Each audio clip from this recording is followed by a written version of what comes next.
Mrs. Park smiled at the cameras like she'd already won. Her former daughter-in-law was unemployed, homeless, and completely destroyed in the public eye. The foreigner who thought she could marry into a powerful Korean family had finally learned her place. What Mrs. Park didn't see was the black car parked across the street. Inside sat Seo Jin-woo, a man whose name made politicians nervous and business rivals disappear. He was watching Mrs. Park's interview, his expression unreadable. 3 years ago, McKenna Ndlovu had saved his life when anyone else would have walked away. And since then, he had always had a crush on her. Now the Park family had just painted a target on their own backs, and they had no idea the storm that was coming. The conference rooms smelled like expensive perfume and quiet judgment. McKenna sat at the long table, her hands folded in her lap, refusing to let them shake. Across from her, her soon-to-be ex-husband Park Min-ho scrolled through his phone like this was just another business meeting. His mother sat beside him, back straight, lips pressed into a thin line of disgust. Mrs. Park had perfected that look over the past 5 years. Today she wore it like armor. "Shall we begin?" Min-ho's lawyer opened a leather folder. The sound echoed in the silence. McKenna's lawyer, a kind woman named Miss Song who worked for legal aid, nodded. "We're ready." "My client is willing to offer a settlement of 50 million won," the expensive lawyer said.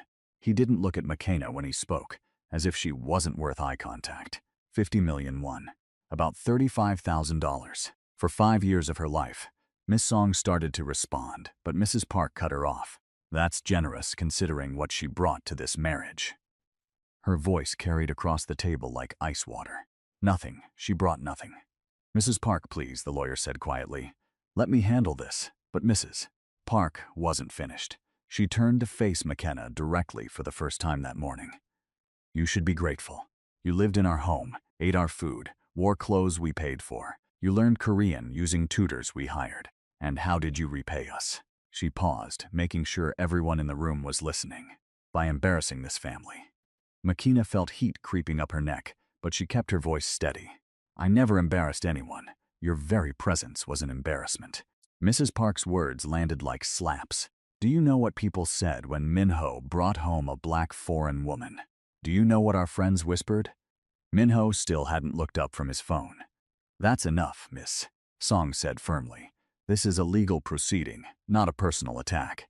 Mrs. Park smiled, but there was no warmth in it. "Everything about this divorce is personal. She trapped my son into marriage, and now she wants to profit from it." "I never trapped anyone," McKenna said, her voice stronger now. "And I don't want your money." The room went quiet. Min-ho finally looked up. "What?" His mother turned to stare at her. "I said so. I don't want the settlement." McKenna looked directly at Min-ho. "I just want this to be over." For a moment, something flickered across his face. Surprise, maybe, or shame. Then it was gone. "Well," his lawyer cleared his throat. That simplifies things." "No, Mrs. Park's voice was sharp. "She's playing a game. She wants more." "I want nothing," McKenna repeated. She stood up, her chair scraping against the floor. "Mims Song, can we sign whatever papers make this final?" Her lawyer nodded, already pulling documents from her bag. Mrs. Park stood too, her face flushed with anger. "You think refusing money makes you noble. You think this changes what you are." "Mother," Min-ho said quietly. It was the first word he'd spoken directly to her. But his mother wasn't listening. "You came here with nothing. You'll leave with nothing. And everyone will know exactly what kind of woman you really are." The threat hung in the air like smoke. McKenna signed the papers with steady hands. She'd learned something important over 5 years in the Park family. Never let them see you cry. 20 minutes later, she walked out of that building a divorced woman. She thought the worst was over. She was wrong. The first article appeared 3 days later. McKenna was apartment hunting, scrolling through listings on her phone, while sitting in a cheap coffee shop, when her phone started buzzing. Text after text from people she barely knew. "Is this true? OMG, did you see what they're saying? You need to check online right now." Her hands went cold as she opened the search browser. Her name appeared in the suggestions before she finished typing it. The headline made her stomach drop. "Foreign gold digger caught. Park family speaks out about manipulation and lies." The article was on a gossip site, the kind that walked the line between news and fiction, but it looked official enough. There were quotes from anonymous family sources describing how Makina had targeted Minho specifically because of his wealth. She researched our family before they even met, one quote read. It was all calculated. Another section detailed expensive gifts she'd supposedly demanded, jewelry she'd never owned, shopping trips that never happened. The lies were so specific, so detailed, that they almost sounded true. At the bottom was a photo. Makina at a charity gala 2 years ago, wearing a borrowed dress, holding a glass of champagne. The caption read, "Living the luxury life on someone else's money." Her phone buzzed again. This time it was an email. She'd been let go from her part-time job at the cultural center. "Due to recent publicity, we feel it's best to part ways." She'd worked there for 3 years. The buzzing didn't stop. More messages, some supportive, most curious. Everyone wanted to know if the article was true. Everyone had suddenly become very interested in her life. By evening, 2 more articles had appeared, each one worse than the last. By the end of the week, she'd lost her apartment deposit because the landlord didn't want that kind of tenant. 3 job interviews were suddenly canceled. Her social media filled with strangers calling her names in Korean and English. Someone had given the reporters her phone number. It rang constantly with people asking for comments, for interviews, for her side of the story. She stopped answering. If you're listening to this and wondering how things can fall apart so quickly, hit that like button.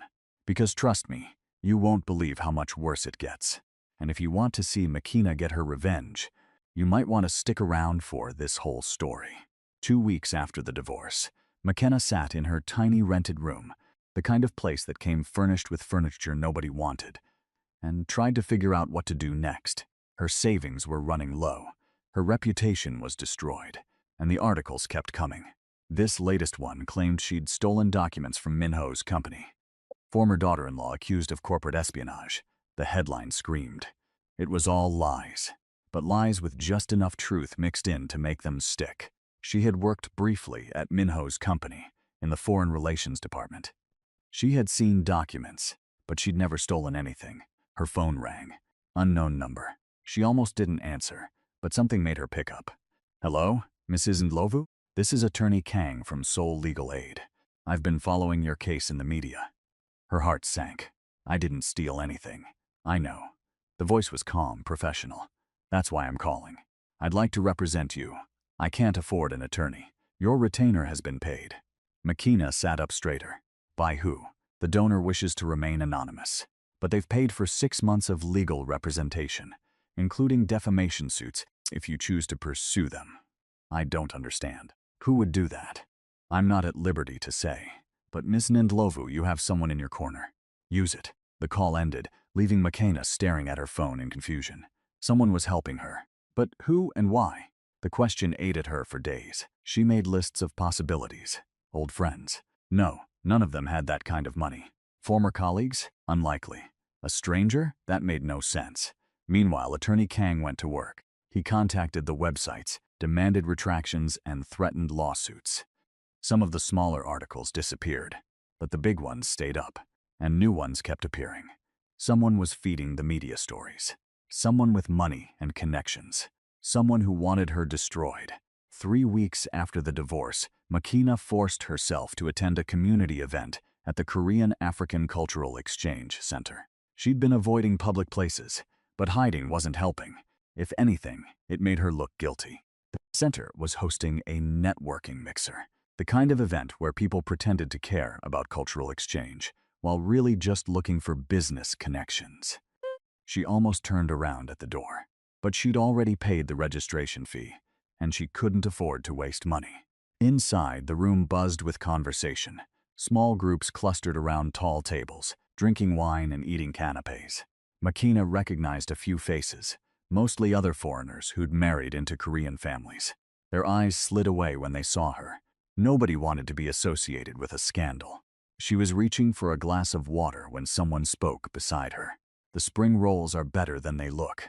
Makina turned. The man standing next to her was tall, probably in his mid-30s, wearing a simple black sweater and dark jeans. His face was striking, but not in an obvious way.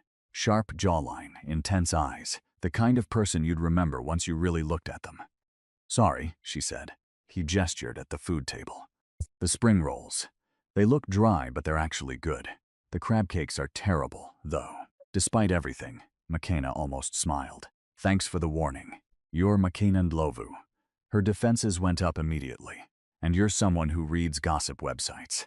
I'm someone who knows gossip when I sees it. He picked up a spring roll, proving his own recommendation. None of those articles make sense. If you were really a gold digger, you would have taken the settlement money. She stared at him. How do you know about that? Seoul is a small city when you know the right people.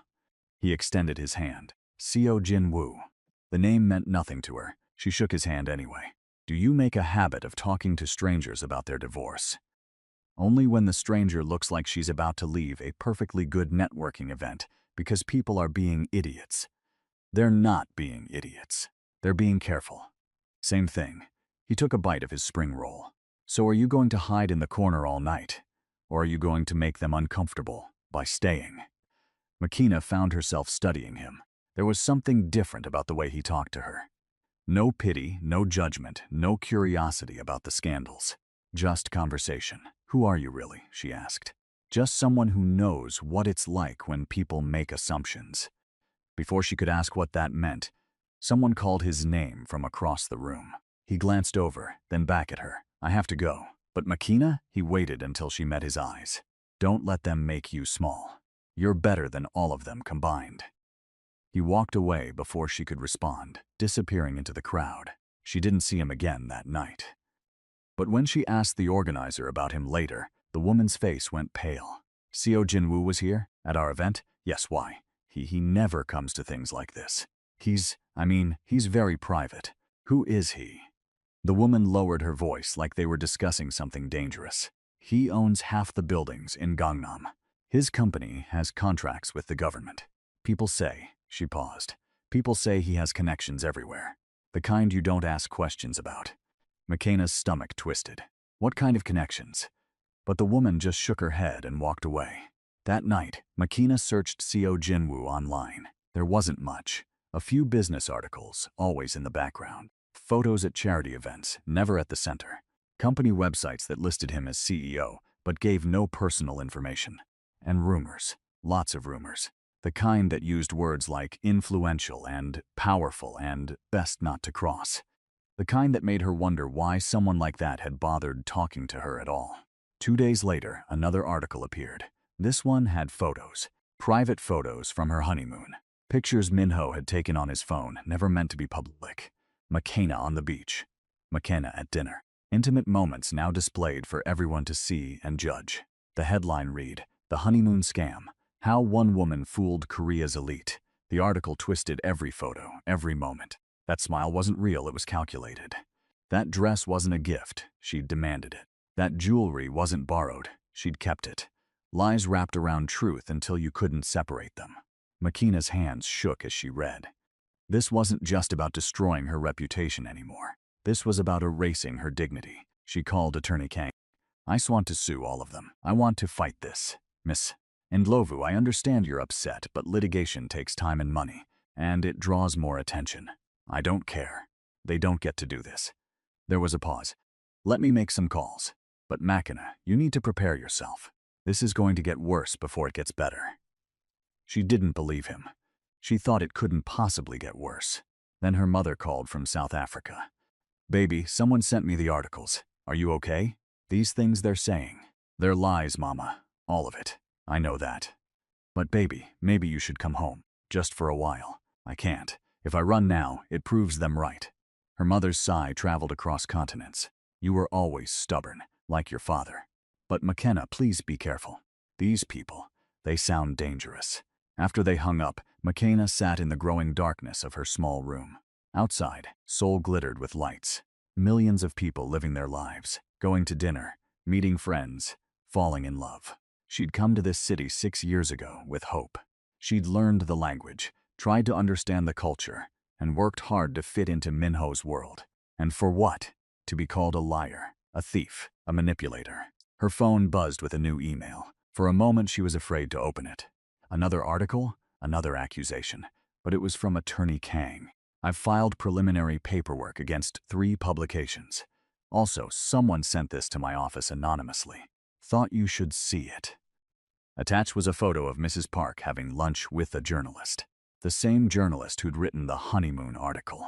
The timestamp showed it was from 2 days before the article appeared. Evidence. Not proof exactly, but evidence that the articles weren't random. Someone was orchestrating this. Her phone buzzed again. A text from an unknown number. You don't know me, but I know what they're doing to you is wrong. The Park family is meeting with Congressman Yoon's people tomorrow at Cafe Meal in Gangnam, 2 p.m. Maybe worth investigating why. Makina stared at the message. Congressman Yoon? She knew that name. Minho's company had contracts with his office. She texted back. Who is this? No response. The next day, Makina sat in Cafe Meal at 1:30 p.m., tucked into a corner table with a newspaper in front of her face like some kind of spy movie. She felt ridiculous. This was probably nothing. The text was probably a prank.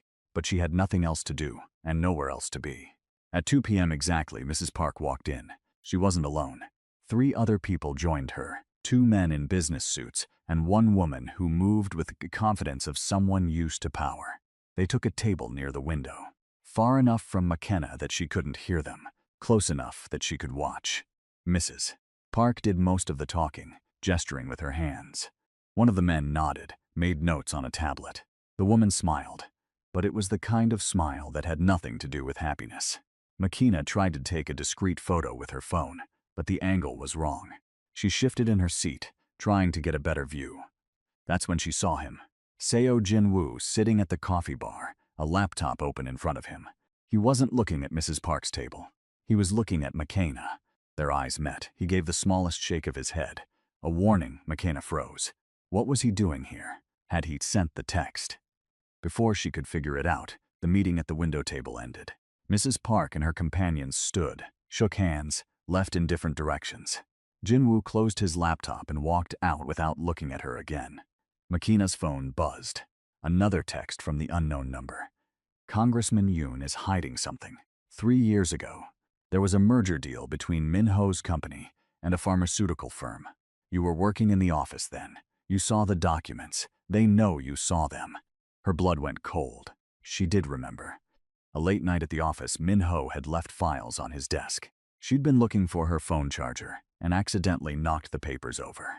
She'd seen numbers, company names, dates. At the time, it meant nothing to her. But what if it meant something to someone else? What if this whole thing, the divorce, the articles, the attacks, what if none of it was really about her at all? What if she was just a loose end someone needed to tie up? The phone buzzed once more. Be careful. You're not paranoid. They really are watching. Makina looked around the coffee shop. Normal people doing normal things. But suddenly, everyone looked suspicious. The man reading a tablet. The woman on her phone. The server wiping tables. She left money on her table and walked out into the Seoul afternoon, her heart pounding. Someone was playing a game. A big, dangerous game with rules she didn't understand. And somehow, she'd ended up right in the middle of it. Makina spent that night going through old files on her laptop. She'd kept copies of her work emails, mostly because she'd never gotten around to deleting them. Now she searched through 3 years of messages, looking for anything about a pharmaceutical merger. She found it at 2 in the morning. An email chain she wasn't supposed to be copied on. Someone had made a mistake and included her by accident. The subject line was just Q4 projections, but the attached documents told a different story. GenMed Pharmaceuticals was being acquired by Minho's company. Nothing illegal about that, except the timing was interesting. The deal closed 2 weeks before new drug safety regulations went into effect. Regulations that would have stopped the merger completely. And Congressman Yoon's signature was on the approval documents. Makina sat back, her mind racing. She understood now. This wasn't just a business deal. This was corruption. Insider trading, maybe worse. And she had proof sitting in her email inbox for 3 years. No wonder they wanted her discredited. If she ever came forward, if anyone ever took her seriously, the whole thing could unravel. Her phone buzzed. 3 a.m. Unknown number. Delete nothing. Back up everything. Trust no one. Her fingers hovered over the keyboard. Who was sending these messages? And how did they know what she was doing? She looked at her window. The curtains were closed. Nobody could see in. But the text had come right when she found the emails.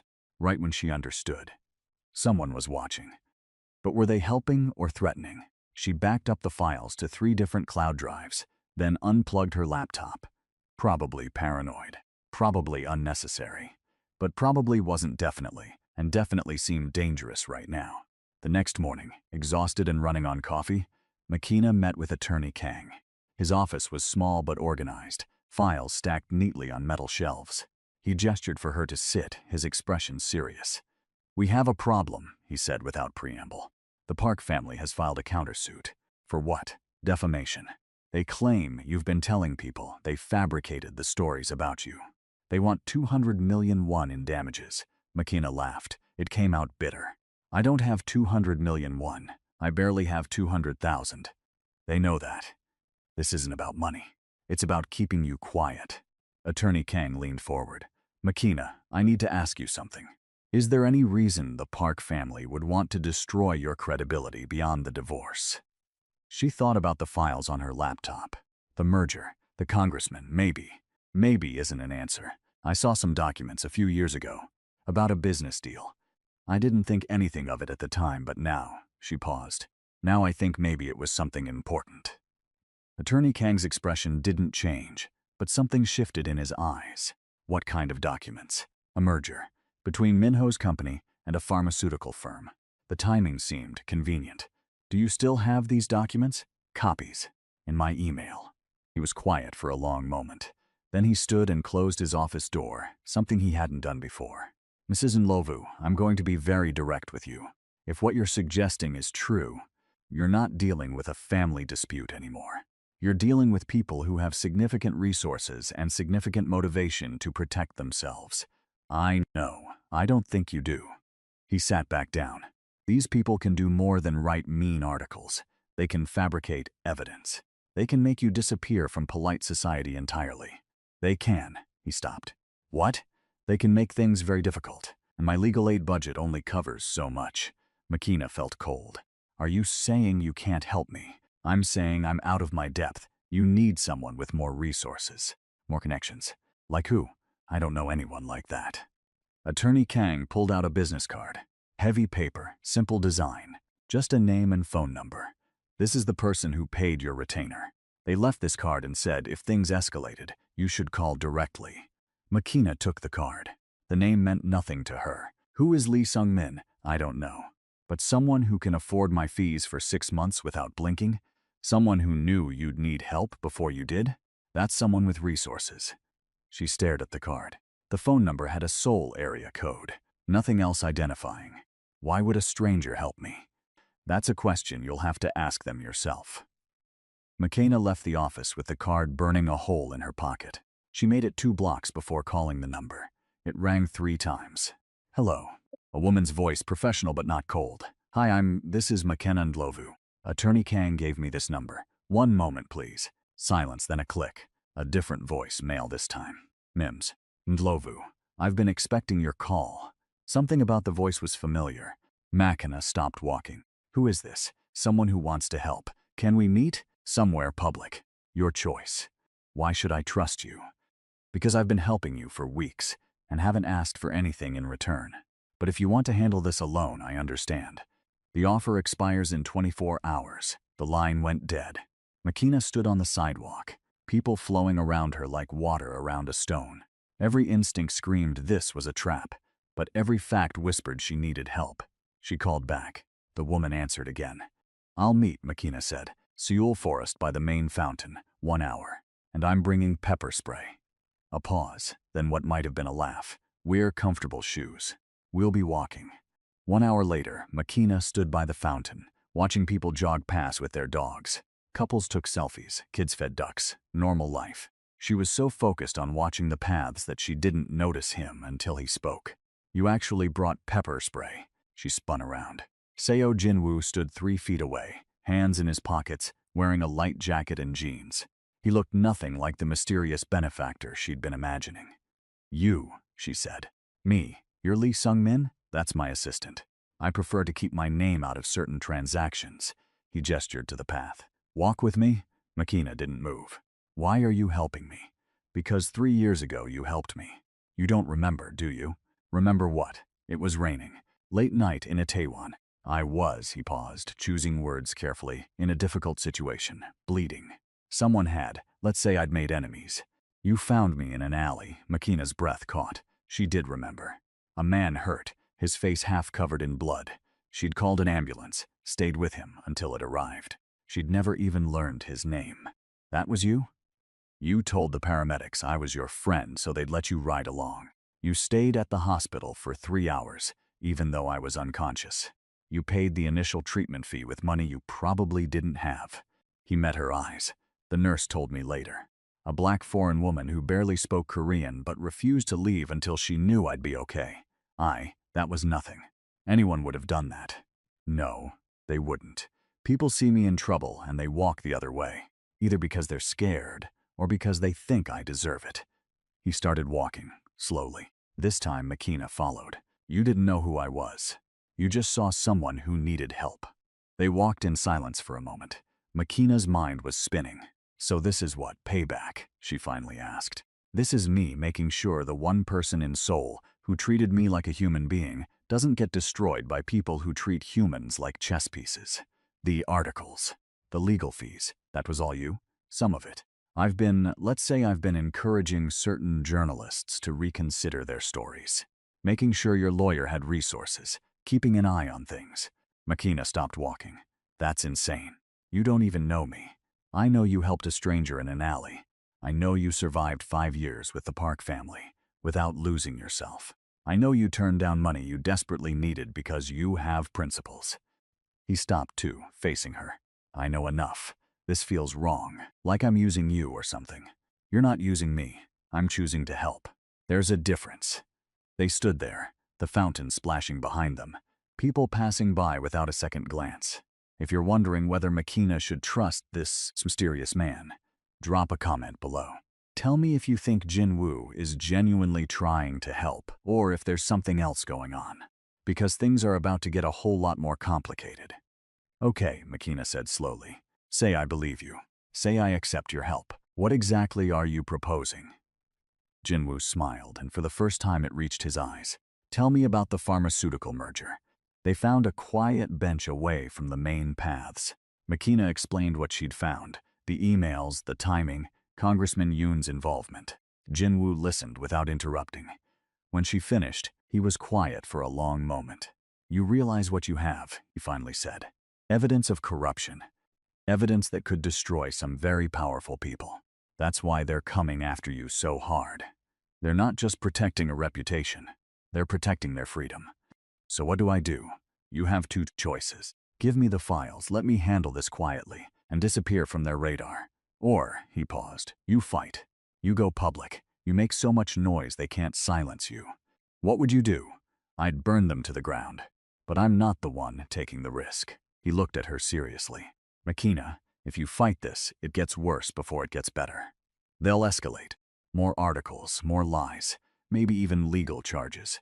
Are you prepared for that? She thought about the past month, the job loss, the apartment, the articles, her mother's worried voice on the phone. I'm tired of running, she said quietly. I'm tired of being scared. That's not an answer. Yes, it is. She met his eyes. I want to fight. Tell me how. Something changed in Jin-woo's expression. Respect, maybe, or recognition. First, we secure the evidence. Multiple backups, multiple locations. Then we build a case. Not just about the merger, about everything. The articles, the coordination, the conspiracy to defame you. We make it so big they can't sweep it under the rug. That sounds expensive. I told you money isn't an issue, but why? Why spend your money, your time, she gestured vaguely, whatever resources you have, on me? Jin-woo was quiet. When he spoke, his voice was softer. Do you know what it's like to have everyone be afraid of you? To walk into a room and watch people calculate whether you're useful or dangerous. To have every interaction be a transaction. He looked out at the park. For 3 years, I've thought about that night in the rain. The only person in this entire city who looked at me and just saw someone who needed help. Not Seo Jin-woo the businessman, not someone with connections. Just a person. Makina's heart did something complicated in her chest. I'm not some kind of saint, she said. I was just doing what anyone should do. Exactly. He turned back to her. You did what anyone should do, but most people don't. That matters. They sat there as the afternoon light shifted through the trees. Makina felt like she was standing at a crossroads. One direction led to safety, obscurity, letting this all fade away. The other led into a fight she might not win. Okay, she said, let's burn them down. But I have conditions. Name them. I need to understand what I'm getting into. No secrets. You tell me who you really are, what your connections really mean. All these rumors about you, I need to know what's true. Jinwoo's jaw tightened. That's complicated. So is trusting someone I barely know with evidence that could get me killed. He laughed, sharp and surprised. Fair point. He stood up, offered her his hand. Come on. If we're doing this, there's something you need to see.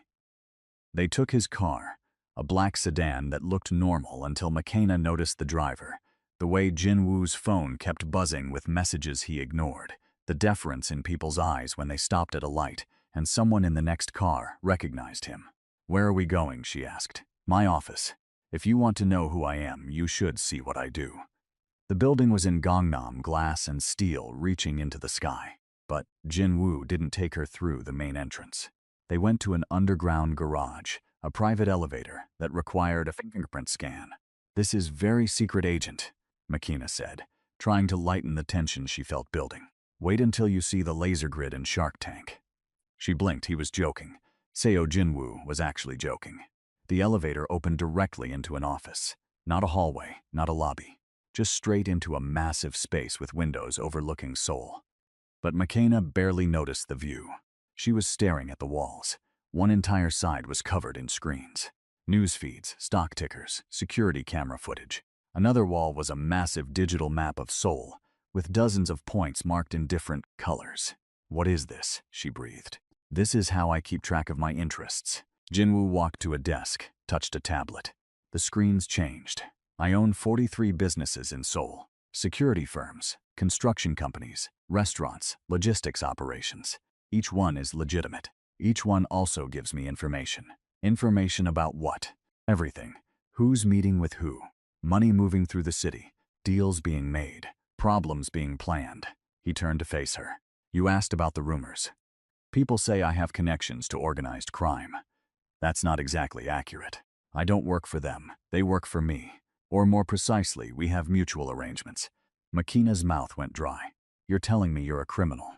I'm telling you I operate in gray areas. I provide services. Protection, information, problem solving. Sometimes those services benefit people you'd call criminals. Sometimes they benefit prosecutors and politicians. He gestured at the screens. I know where the bodies are buried because I control half the shovels in Seoul. This is insane. This is survival. When you grow up the way I did, you learn that official power isn't the only kind that matters. Sometimes it's not even the most important kind. Makina walked to the windows, trying to process. Below, the city sprawled in every direction. Millions of people living their lives. And somewhere in that maze, a handful of people were trying to destroy her. Why are you really helping me? She asked without turning around. His reflection appeared in the glass beside hers. Because I've spent 15 years building this empire, and the whole time I've been alone. Business partners who fear me, associates who use me, women who want the power or the money or the story they can tell their friends. His voice was quiet. Then one night I was bleeding in an alley, and a woman who had every reason to walk away decided to stay. She didn't want anything. She didn't know who I was. She just stayed. Makina turned to face him. They were close now. Close enough that she could see gold flecks in his dark eyes. I'm not that same person anymore, she said. 5 years with the Park family changed me. Made me harder. Good. Soft doesn't survive what's coming. Her heart was pounding. This was crazy. All of it. Trusting this man. Getting involved in whatever world he inhabited. Fighting people with unlimited resources and no conscience. But the alternative was running, hiding, letting them win. So what's the plan? She asked. Jinwoo smiled. It was the kind of smile that probably made his enemies very nervous. First, we make them think they're winning. Over the next week, Makina's life got worse. Another article appeared, claiming she'd had an affair during her marriage. The source was supposedly a hotel employee, complete with dates and room numbers, all fabricated, but detailed enough to be believable. She lost another job opportunity. A small company that had been interested in hiring her suddenly went silent. Her social media exploded with hate. People she'd never met felt entitled to tell her exactly what they thought of her in the most vicious language possible. But this time, Makina knew something they didn't. Jinwoo's team was documenting everything. Every article, every source, every connection. Building a web that linked Mrs. Park to journalists. Journalists to Congressman Yoon's office. The congressman's office to the pharmaceutical company. "It's beautiful," Jinwoo's assistant Sung-min said, showing McKenna the evidence chart. "They think they're being careful, but money leaves trails. So do favors." "How long until we have enough?" McKenna asked. "Soon. But there's a problem." Of course there was. "What problem?" Sung-min pulled up a photo. A man in his 50s, expensive suit, cold eyes. "This is Chief Prosecutor Hwang. He's the one who'd normally handle a case this size. He's also Congressman Yoon's brother-in-law, so he's corrupt too, probably. Which means we can't go through normal channels. We need to force their hand, make it public enough that they can't bury it." McKenna thought about that. How public? Very. National news, social media. Make it impossible to ignore, so I become an even bigger target. For a while, yes. Jinwoo, who'd been silent until now, finally spoke. "There's another option. You disappear. Take the evidence, leave Korea. I have contacts in South Africa. You could go home, be safe." McKenna looked at him. "Is that what you want me to do? I want you alive and whole. Everything else is negotiable." The way he said it made her chest feel tight, like he actually meant it. Like she wasn't just a project or a debt to repay. "I'm not running," she said. "When do we make our move?" Sung-min and Jinwoo exchanged glances. "There's a charity gala in 2 weeks," Sung-min said. "Everyone will be there. The Parks, Congressman Yoon, all their associates. Press coverage, live streaming. If you were to make a statement then, they'd destroy me before I finished the first sentence. Not if we destroy them first." Jinwoo pulled up a timeline on the screen. "We leak preliminary evidence the day before. Just enough to make people curious. Then at the gala, you give the full story. Names, dates, documents. Everything. They'll sue me into oblivion. They'll try. But if public opinion turns against them first, if people are already angry, already demanding answers, lawsuits start looking like confirmation of guilt." Makina's hands were shaking. She clasped them together. "And if it doesn't work? If people don't believe me?" Jinwoo moved closer. Not touching, but close enough that she felt the warmth of him. "Then I make them believe you. One way or another." There was something in his voice that made her think he wasn't talking about legal remedies. "I don't want anyone getting hurt because of me," she said quietly. "Too late. You got hurt because of them. Now it's my turn." The way he looked at her made her forget how to breathe. This wasn't just about repaying a debt. This wasn't just about justice. This was personal for him. "Jinwoo," she started, but didn't know how to finish. He seemed to understand anyway. "I know. This is complicated, but Makina, I need you to know something. Whatever happens at that gala, whatever comes after, I'm not going anywhere. You're not alone in this. You barely know me. I know enough, and I want to know more. If you'll let me." Her heart was doing that complicated thing again. She should say no. This was too much, too fast, too dangerous. Instead, she said, "Okay. Okay, you'll let me help?" Okay to all of it. Something changed in his expression. Relief maybe, or hope. He reached out slowly, giving her time to pull away. When she didn't, his hand found hers. 2 weeks, he said. "We have 2 weeks to get ready. Are you sure about this?" Makina thought about everything she'd lost. Her marriage, her reputation, her place in this city. Then she thought about everything she'd gained. Her freedom, her voice. This strange, intense connection with a man who saw her as more than a scandal or a stranger. "I'm sure," she said. And for the first time in months, she actually believed things might be okay. That night, alone in her small apartment, Makina's phone buzzed. Unknown number. But she knew who it was now. "Thank you for trusting me. Get some sleep. Tomorrow we start preparing." She smiled and typed back. "Do you ever sleep? Not when I have something important to protect." Her face went hot. She was about to respond when another message came through. That was too much, wasn't it? "Sung-min says I'm bad at this." Bad at what? Talking to someone I actually care about instead of someone I'm doing business with. Makina's fingers hovered over the keyboard. This was real. Whatever this was becoming, it was real. "You're doing fine," she typed. "Better than fine." 3 dots appeared, then disappeared, then appeared again. "Sleep well, McKenna. You too, Jinwoo.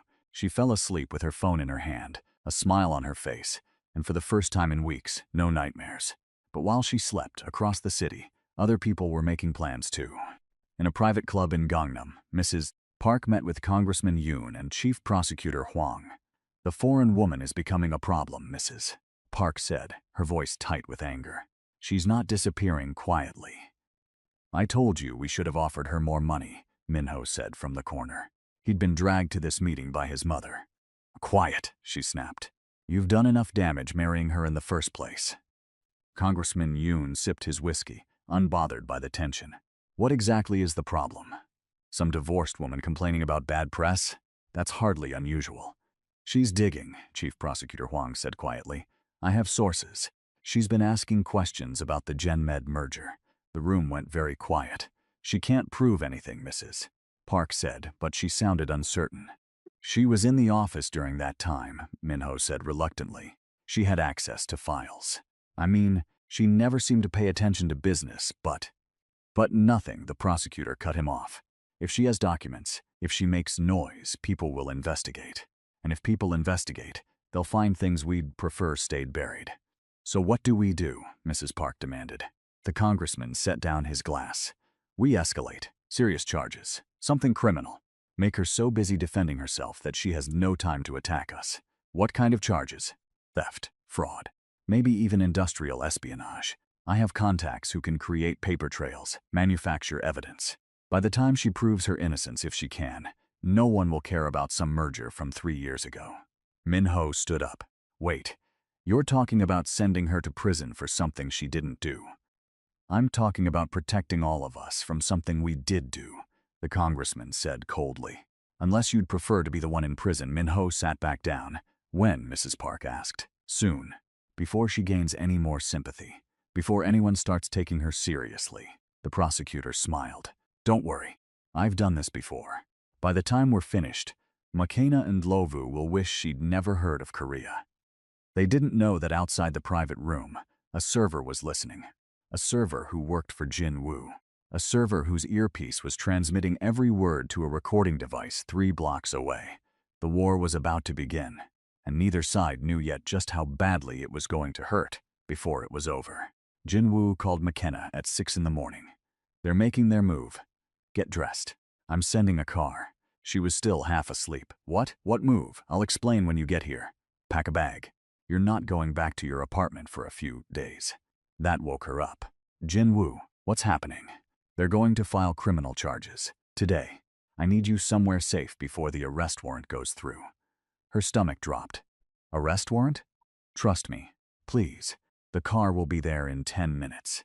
He hung up before she could argue. McKenna threw clothes into a bag with shaking hands. Criminal charges. They were actually going to have her arrested. For what? What could they possibly claim she did? The car arrived exactly 10 minutes later. The driver was a woman this time, professional and silent. She drove through Seoul's early morning traffic like she'd done this 1,000 times. They didn't go to Jinwoo's office. Instead, the car pulled into an underground garage beneath a luxury apartment building. The driver led her to a private elevator. "Top floor," she said. "He's waiting." The elevator opened directly into an apartment. No, not an apartment. A penthouse. Floor-to-ceiling windows showing Seoul waking up below. Minimalist furniture. Art on the walls that probably cost more than McKenna's entire education. Jinwoo was on the phone, pacing. When he saw her, he ended the call immediately. "You're here. Good." He looked exhausted, like he hadn't slept. "Coffee?" "Explanation," McKenna said. He gestured for her to sit, then pulled up a recording on his tablet. "Listen to this." It was the conversation from the private club. Mrs. Park, the congressman, the prosecutor, all of it. Planning to frame her, create evidence, send her to prison. McKenna's hands clenched into fists. They're actually going to do this. They already started. Chief Prosecutor Hwang filed preliminary paperwork last night. By this afternoon, there'll be an arrest warrant for corporate espionage and theft of trade secrets. Based on what evidence? Evidence they're creating right now. Fake emails, forged documents, probably a witness or two they've paid off. Jinwoo sat across from her. "But we have this recording. We have proof they're conspiring against you. So we go public now. Release the recording. Stop them before. If we release it now, They'll claim it's fake, that we fabricated it to defend you against legitimate charges. We need to wait. Wait for what? For them to arrest me? No. Jinwoo's voice was firm. I won't let that happen. But if we move too soon, we lose the element of surprise. They need to think they're winning. Makina stood up, too agitated to sit. So what? I just hide here while they tell the entire country I'm a criminal. Yes. That's insane. That's strategy. He stood too, moving closer. Makina, I know this is hard, but we're so close. 2 more weeks until the gala.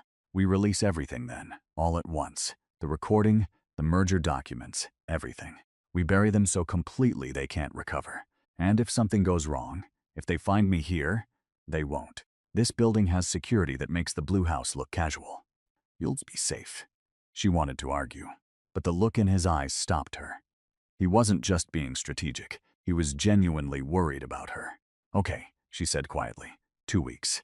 But Jinwoo, I can't just sit here doing nothing. I'll go crazy. You won't be doing nothing. We have work to do. Preparing your statement, organizing evidence, getting ready for the gala. He smiled slightly. Also, Sungmin is bringing breakfast. She makes really good kimchi jjigae. Despite everything, McKenna almost laughed. You're trying to bribe me with stew? Is it working? Maybe. The news broke at noon. Former chaebol daughter-in-law wanted for corporate espionage. The articles were everywhere. Television news, online media, social platforms. Photos of Makina that made her look suspicious, guilty. Quotes from anonymous sources claiming she'd stolen trade secrets worth billions of won. Minho gave a statement. He looked appropriately sad and betrayed. I trusted her completely. We all did. To learn she was stealing from the company this whole time, it's devastating. Mrs. Park appeared on a news program, dabbing her eyes with a handkerchief. We tried to protect her. We knew people would judge her for being foreign, so we kept her close. And this is how she repays our kindness. It was a masterclass in manipulation. They looked like victims. Makina looked like a criminal. She watched it all from Jinwoo's penthouse, her nails digging into her palms. Breathe, Jinwoo said beside her. He'd barely left her side all day. They're so convincing. What if people believe them? Some will, but not everyone. Look. He showed her his phone. Social media was divided. Half believed the Park family, but half were asking questions. Why did they wait until now to report this? If she stole secrets, where's the proof? This sounds like revenge for the divorce. Something doesn't add up here. Small voices of doubt. But they were there. Public opinion is shifting, Sungmin said, walking in with more coffee. Slowly. But it's happening. People are getting tired of the Park family's victim routine. Not fast enough, McKenna muttered. Fast enough for what we need. Sungmin sat down, all business. Okay, let's talk gala strategy. The event is in 12 days. We need your statement prepared, evidence organized, and a backup plan in case things go wrong. What kind of backup plan? Jinwoo and Sungmin exchanged looks. The kind where, if they try to have you arrested at the gala, we have 3 different exit routes and a lawyer on standby with a judge's phone number, Jinwoo said. McKenna blinked. You're serious. Always. For the next week, McKenna lived in Jinwoo's penthouse. It was strange at first, this forced intimacy. But they fell into a rhythm. Mornings were for preparation. Sungmin drilled her on the statement, anticipating every question reporters might ask. They organized evidence into a presentation that even a child could understand. Charts showing money flow, timelines proving coordination, the recording from the club. Afternoons, Jinwoo worked from home, his office set up on the dining table. Makina found herself watching him sometimes, the way he focused completely on whatever problem he was solving. How he spoke to people, always calm but with an edge that made them listen. Evenings were quieter. They'd eat dinner together, usually something Sungmin had ordered because neither of them could cook. They'd talk about everything except the case. Makina told him about growing up in Johannesburg, her family, why she'd come to Korea in the first place. He told her about building his empire from nothing, growing up poor, angry, determined to never be powerless again. I'm not a good person, he said one night. They were sitting by the windows, watching the city lights. I've done things I'm not proud of. Hurt people who probably didn't deserve it. Why are you telling me this? Because you should know. Before this goes any further, you should know what you're getting into. Makina looked at him. Really looked. The sharp edges, the careful control, the loneliness he tried to hide. "I think you're better than you believe you are," she said quietly. His laugh was bitter. "You have too much faith in people. Maybe. Or maybe you've spent so long being what people expected that you forgot who you actually are." He turned to face her. They were close now, the space between them charged with everything unsaid. "And who do you think I am?" His voice was low. Someone who spent 3 years remembering a stranger who helped him. Someone who's using all his power to protect someone else instead of himself. Someone who makes sure I eat even when he forgets to. She smiled. Someone who's terrible at pretending he doesn't care. "Makina," he started, but she wasn't finished. "I know this is complicated. I know the timing is terrible. I know you're probably not looking for whatever this is. But Jinwoo, I need you to know something too." She took a breath. "I see you. Not the rumors, not the reputation. You. And I like what I see." The silence stretched between them. Then Jinwoo did something she'd never seen him do. He smiled. Really smiled. The kind that transformed his whole face. "I've been trying not to say that for 2 weeks," he admitted. "Why?" "Because you're dealing with enough. Because the last thing you need is me making this more complicated. Because..." He stopped. "Because what?" "Because I've never felt like this before, and it's terrifying." Makina's heart was pounding so hard she was sure he could hear it. "Like what?" "Like I'd burn down the entire city if it meant keeping you safe. Like your smile matters more than every business deal I've ever made. Like I want to know everything about you, and I'm angry I wasted 3 years not looking for you." He reached out, his hand cupping her cheek. "Like I'm falling for you, and I don't know how to stop." She leaned into his touch. "Don't stop." He kissed her then. Soft at first, questioning. When she kissed him back, his hand slid into her hair, pulling her closer. It was gentle and intense, and everything she didn't know she needed. When they finally broke apart, both breathing hard, Jinwoo rested his forehead against hers. "After the gala," he said. "After all this is over, I want to do this right. Take you to dinner. Court you properly. All of it." "Court me?" Makina laughed. "What century are you from? Mock me all you want. You're still getting flowers and proper dates. I'm holding you to that."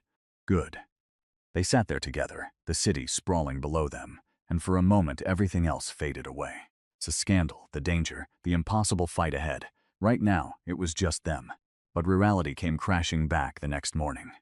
"They're escalating," Sung Min announced, bursting into the penthouse. "Chief Prosecutor Huang is holding a press conference in 2 hours. He's going to formally announce the warrant and ask the public for help locating you." "A manhunt," Makina said flatly. "They're actually doing a manhunt. Which means we move up our timeline," Jinwoo said. He was already on his phone, typing rapidly. "The gala is in 4 days. We can't wait anymore. What are you thinking? We leaked the preliminary evidence today. Not everything. Just enough to make people question the prosecution. Then at the gala, we hit them with the rest. That gives them 4 days to prepare a defense," Sungmin pointed out. "It also gives them 4 days to panic and make mistakes. Panic makes people sloppy." Jinwoo looked at Makina. "But it means you'll be a bigger target. They'll know we're coming for them. I can handle it. Makina, I can handle it," she repeated firmly. "Let's do this." The leak went live at noon, an anonymous post on a major online forum. Just a few documents, dates showing the merger timing. Questions about Congressman Yoon's approval. Screenshots of financial transfers between the Park family and certain journalists. No accusations. Just questions. But questions were enough. Within an hour, it was trending. News outlets picked it up. People started digging, asking their own questions. The narrative began to shift. Chief Prosecutor Huang's press conference was a disaster. Reporters didn't ask about Makina's supposed crimes. They asked about the merger, the timing, his relationship to Congressman Yoon. He stumbled through answers, growing more defensive. Someone asked if the charges against Makina were retaliation for her having information about corruption. "That's absurd," he snapped. "This is a legitimate criminal investigation. Then why file charges right after documents about the GenMed merger leaked online?" He had no good answer. Makina watched it from the penthouse, Jinwoo beside her. "It's working," she breathed. "Phase 1 is working. Now comes the hard part." The hard part was the gala. The Seoul Elite Charity Foundation's annual fundraiser was the social event of the season. Everyone who mattered would be there. Politicians, business leaders, celebrities, media. It was invitation only, black tie, the kind of event that made or broke reputations. Jinwoo had tickets, of course. He donated enough money over the years to have permanent access. "You'll be my +1, he explained. "We'll walk in together. Make a statement just by being there. They'll try to have me arrested the moment I show my face. Let them try. I have 3 lawyers on speed dial and a judge who owes me a favor. Plus, the event is being live-streamed. Arresting you in front of cameras would make them look desperate." "They are desperate." "Exactly. Which makes them dangerous." He took her hands. "Are you absolutely sure about this? Once we walk in there, there's no going back." McKenna thought about everything that had led to this moment. The divorce, the humiliation, the articles, the lies. 5 years of making herself smaller to fit into a family that never wanted her. Weeks of watching her reputation get destroyed by people who knew the truth. "I'm sure," she said. "Let's end this." The night of the gala, McKenna stood in front of the mirror in Jinwoo's guest room. Sung Min had brought a dress, simple, elegant, deep blue, nothing flashy. She didn't need to make a statement with her clothes. Her presence would do that. Jinwoo knocked on the door. "Ready?" She opened it. He was in a black suit, perfectly tailored. For a moment, they just looked at each other. "You're beautiful," he said quietly. "You clean up okay yourself." He smiled, then his expression turned serious. "Last chance to back out. Not a chance. Then let's go make some enemies very unhappy." The car ride was quiet. McKenna's hands were shaking. Jinwoo reached over, laced his fingers through hers. "I'm right here," he said. "Whatever happens, I'm right here." "I know." The gala was at a historic hotel in the heart of Seoul. Red carpet, photographers, the works. As their car pulled up, McKenna could see the crowd. Elegant people in expensive clothes, all pretending their charity donations made them good people. "Ready?" Jinwoo asked. "No, but let's do it anyway." They stepped out of the car together. The reaction was immediate. Cameras flashed. Reporters surged forward. Everyone was shouting questions at once. "And Lovu, are you aware there's a warrant for your arrest?" "Mr. Seo, are you representing Ms. Ndlovu? Is it true you have evidence of corruption?" Jinwoo kept his hand on the small of her back, guiding her forward. They walked up the red carpet like they owned it. Because tonight, they kind of did. Inside, the ballroom was stunning. Crystal chandeliers, white tablecloths, flowers everywhere, and everyone was staring. Mrs. Park stood near the bar. When she saw McKenna, her face went white, then red. Minho was there, too, with a woman McKenna didn't recognize. Probably the girlfriend he'd had during their marriage. Congressman Yoon sat at a head table, his expression carefully neutral. "They look worried," McKenna murmured. "Good. They should be." Jinwoo led her to their table. Other guests whispered as they passed. Some looked curious. Some looked scandalized. None of them looked indifferent. The evening began with dinner, speeches about charity and giving back. McKenna barely tasted her food. She was watching Mrs. Park, who kept glancing at her phone. Planning something, probably. Sure enough, halfway through the main course, security guards approached their table. "Miss Ndlovu, you need to come with us." The room went quiet. Jinwoo stood. "On whose authority?" "Chief Prosecutor Huang has issued a warrant. We're here to execute it. At a private charity event? Without proper police presence." Jinwoo's voice carried across the silent room. "That's not protocol. That's harassment." The security guard looked uncertain. Mrs. Park stood up. "She's a criminal. She should be arrested wherever she's found." "She's accused," Jinwoo corrected. "Innocent until proven guilty. Or does that not apply when you're the one making accusations?" Murmurs rippled through the crowd. McKenna stood too. Her heart was pounding, but her voice was steady. "Actually, I have something to say. Since everyone's here, since the cameras are rolling, I think it's time people heard the truth. If you're on the edge of your seat right now, wait until you hear what happens next. Make sure you're subscribed because this confrontation is about to get intense. You don't want to miss how this all ends." Mrs. Park's eyes narrowed. "You have nothing to say that anyone wants to hear." "Really?" "Because I think people might want to hear about the GenMed pharmaceutical merger. The one that happened 3 years ago, 2 weeks before new safety regulations took effect. The one Congressman Yoon approved despite the timing being very suspicious." The room erupted in whispers. Congressman Yoon stood. "This is slander." "It's documented fact," McKenna said. She pulled out her phone. Jinwoo had already connected it to the venue's display system. Documents appeared on the screens around the room. These are the merger approval papers. Note the dates. Note the signatures. This is a charity gala, not a courtroom, Chief Prosecutor Huang said, standing as well. You're right.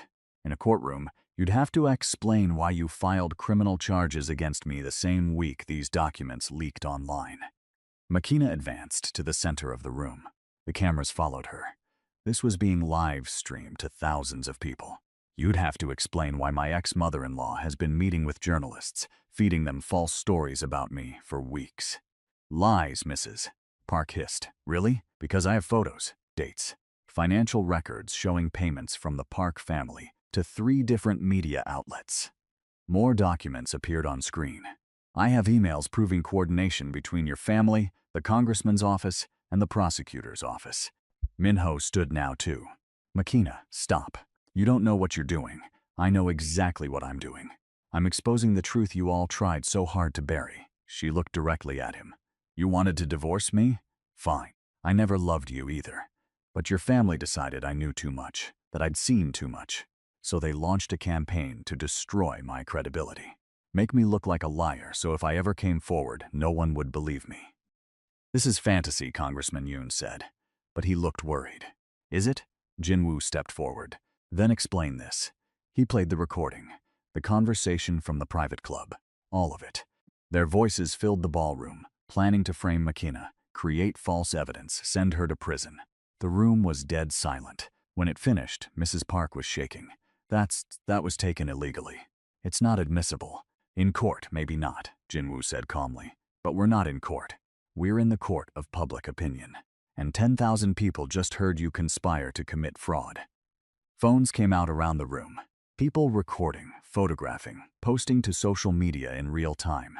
Chief Prosecutor Huang moved toward the exit. Jinwoo made a subtle gesture. 2 large men blocked the door, not threatening, just present. I think you should stay, Jinwoo said pleasantly. The night's just getting started. Makina turned to address the room at large. For weeks I've been called a gold digger, a liar, a thief. My reputation has been destroyed. I lost my job, my home, my peace of mind. All because I accidentally saw documents proving corruption, and powerful people decided I was a liability. You trapped my son into marriage, Mrs. Park said desperately. You used him. I married someone I thought I could build a life with. I was wrong. He was cheating on me for 2 years. She looked at Minho. You want to tell them, or should I? Minho's face went red. The woman beside him looked shocked. You told me you were divorced, she said to him. It's complicated, he stammered. He filed for divorce after I caught him, Makina said. Not because I'd done anything wrong. Because he wanted to marry someone else, and I was in the way. Everything after that, all the articles, all the accusations, that was your family protecting themselves. Not from me, from the truth. Mrs. Park lunged forward. For a moment, Makina thought she might actually attack her. But Jinwoo stepped between them, his expression dangerous. Don't, he said quiet. One word, but it carried weight. Mrs. Park stopped. Congressman Yoon tried a different approach. Even if some of these accusations have merit, that doesn't excuse Ms. and Lovu's theft of corporate secrets. What theft? Makina turned to him. Name one secret I stole, one document I took. You can't, because it never happened.